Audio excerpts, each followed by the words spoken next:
Unang Biyernes ng buwan, panalangin kay Nuestro Padre Jesus Nazareno.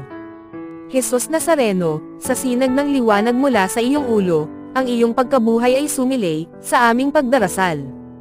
Kawan mo kami, at naway pagbigyan sa aming mga kahilingan, sapagkat kami lubos na nagtitiwala na iyong ipagkakaloob ang aming mga ipinakikiusap na mga pangangailangan ng aming katawan at kaluluwa, lalong-lalo na ang biyaya na aming idinadalanggan. Bigkasan ng tahimik ang inyong kahilingan. Kami ay lubos na nagtitiwala na inyong ipagkakaloob ang aming mga kahilingan, sapagkat iyong ipinahayag na humingi kami at iyong ipagkakaloob.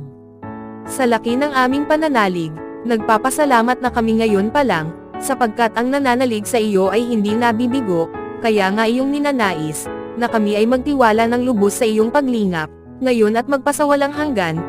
Amen.